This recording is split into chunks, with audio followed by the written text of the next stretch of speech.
treat somebody to a round of bowling at Uncle Buck's. Maybe we could take something off of their dinner or give them dessert at the Lookout. Just little things to sweeten, literally and figuratively, sweeten their stay a little bit too. Because there's a lot in terms of experience that we can offer that really doesn't cost us much. But again, just taking that time to listen first and foremost, and to make somebody feel like they are devoting their time to you when you're having a bad day, just like you're taking time out of your stay to come to them. Thank you. Yeah, absolutely. Absolutely. Yes, ma'am. So how do the store and hotel dynamics kind of work together? I guess to be more specific about it, I'm sure like when the actual store that closes, like are there limitations to where like the guests can go, or do they just kind of have like free roaming downstairs or anything like that? Sure. So the main body of the pyramid, the first floor, does have specific hours like a retail store.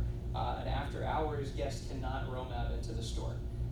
We do have an elevator installed that goes straight from the guest floors down into Uncle Buck's, because Uncle Buck's does serve as our room service outlet. It also serves, they also serves our breakfast restaurant. So that way a guest can go down in for breakfast as early as 7 a.m. before the rest of the pyramid opens up at 8. They can take that elevator and just go straight down in. But your question actually leads me to another one. There are different entities within the pyramid. Now, take the Peabody, for example. It is a standalone property. It has multiple restaurants and outlets, food and beverage outlets built inside the building. All of those are run by the same management. There's food and beverage division, rooms division. Like I said, there's a lot of tiers to that organization because everything's self-contained. It's all in this one. It's all in this one organization. With the pyramid and an organization like Bass Pro, you've got retail management that takes care of the store. You've got a hospitality division that runs the hotel. They have one hospitality division just for the hotel, and then you've got a hospitality division that handles the restaurants. So that means even though there's a lot of moving parts, they're all kind of reporting to different corporate oversight. That makes things a little bit tricky sometimes. When you have somebody that's coming to stay, if you're a guest and you walk on site and you say, hey, I want to go to the hotel restaurant, and you have a bad experience over at the restaurant, well, I mean, to you, that's all one property, right? I'm staying in the hotel, you said this is our breakfast restaurant, and if something goes wrong over there, well, that's going to come back on the hotel. You can't tell the guest, oh, I'm sorry, they have different management over there. That's not really the same. Whoa, no, I mean, we tout ourselves as a aspiring 5-star hotel that has full service. We have to take ownership of everything that's within our scope, even if that's not something that we directly oversee. Now, one of the things that is highest on my priority list in the next few months is to kind of smooth the gap there too, because eventually we're going to come in and we're going to need to get a rating for stars and a rating for diamonds, and an inspector is not going to take into consideration that the Lookout has different corporate management than Big Cypress. A hotel inspector that comes out from Forbes or from AAA is going to look at everything, all the amenities as a whole, as a reflection of Big Cypress. Yes, ma'am? So are there any specific things specific to the Big Cypress Lodge do you consider like a challenge for a day-to-day position working as a front office manager? Just something that's unique to that property, outside of the amenities there. Also, what instrument did you play in the jazz band? Oh yeah, okay. Sorry, different question, but. Well, okay, so vocals is where most of my training is, I see. but I play bass for some of the ensembles too. To the hospitality question though, yeah, I'll tell you one thing, maybe not only specific to Big Cypress, but something that is kind of unique these days. Our property management system is a little bit different than many others. For those of you that have worked with different computer systems around hotels, you've got the kind of brain computer program that handles check-ins, check-outs, credit card processing. It can handle bookings of different sorts for the reservations or for amenities on property. It's called a property management system. The one we use is a little bit quirky. It gets the job done, absolutely, and it's got some strengths to it too. But one thing that we don't have is communication with online travel agents. So Expedia, Booking.com, that's a big source of reservations. So with some properties that are connected all of that happens automatically. Somebody makes an Expedia reservation, it goes through a computer system, and poof, it appears in your property management system. That doesn't happen with us. That means every single time somebody books a reservation, cancels a reservation, or modifies a reservation, either someone on my team or I have to go and I have to manually enter, modify, or cancel that reservation. So that is a huge chunk of time that I devote to that to make sure that everything is consistent. Because, I mean, if you don't put in a reservation and you sell out and then somebody shows up, well, guess whose fault that is? Not the guest. No. So that's a unique challenge that I've had to deal with. But so far so good, I guess. Yeah. That would definitely frustrate me. Any other questions? I got one. Yeah.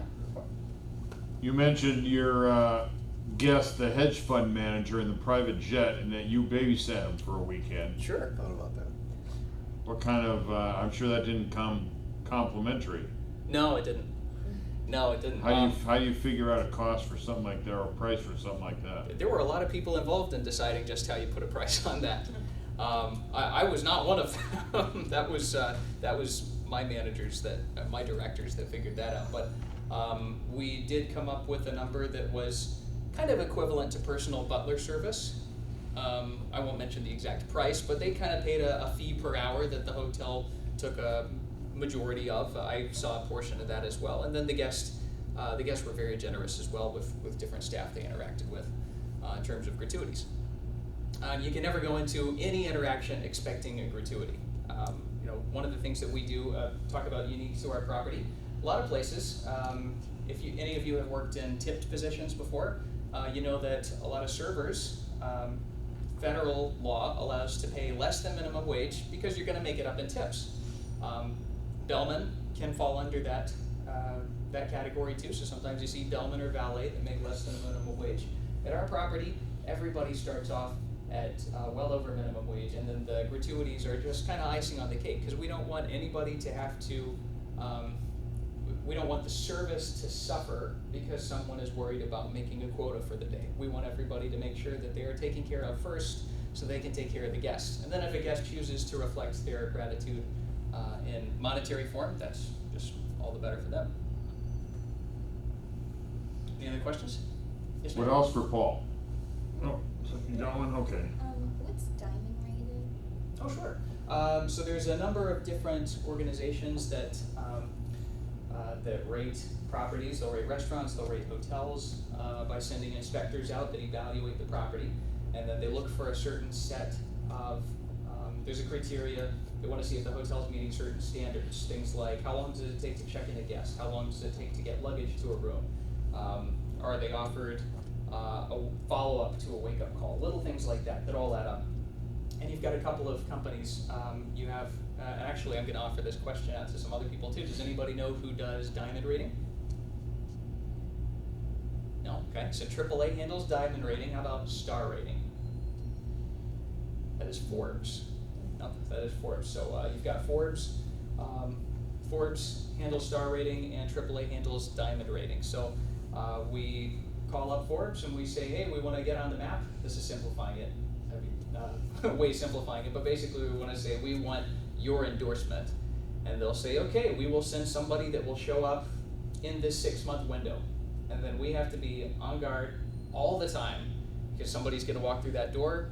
They're going to book a reservation just like anybody else. They're going to check in just like anybody else, and we will have no clue that they were there until the day they depart, when they're going to say, now can we meet with your general manager and discuss our experience at your property?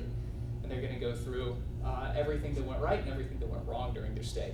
And they're going to come out with a rating, either in stars or diamonds. So I work for Marriott, and we have, of course, our brand standards that we're supposed to follow. Yeah. Of the same type, which is terrifying to know, like at any time someone could come through and audit you. Sure. But in regards to that, do y'all have any type of company oversight through Bass, or I guess Bass Pro would be your parent company, right? Yeah, we do. Any standards that y'all have to follow? Absolutely. Now, a corporation like Marriott, I'm getting ahead of myself with that. I will show you one website real quick while we wrap up. We do have oversight from Big Cedar Lodge. There we go. Well, okay. I'm looking at a really cool little video that shows Big Cedar Lodge. Well, sorry about that. All right. On your own time, check out Big Cedar Lodge. So it's an 800-acre resort that's up in Branson, Missouri, Ridgedale technically, which is a suburb of Branson. That is our kind of parent oversight when it comes to standards. Now, to that effect, though, in my office, I have a copy of the Forbes guidelines, the AAA guidelines. I actually have a copy of your Marriott guidelines too, Wonderful. because we want to compare and contrast, and we want to make sure that we're hitting everybody's book what would consider us 4-star or 5-star. Yeah. All right, folks. Now I invite all of you, by the way, that would like to come up and see me if you want to talk about potentially coming to work as part of my team or somewhere else in the Big Cypress Lodge. I would be honored to have some of your time, or maybe get your email address, and we can correspond and talk about a time where you can come to the property and we can discuss employment opportunities. Folks, thanks very much for having me today. Let's hear it for Graham. Hello, man. I think you put the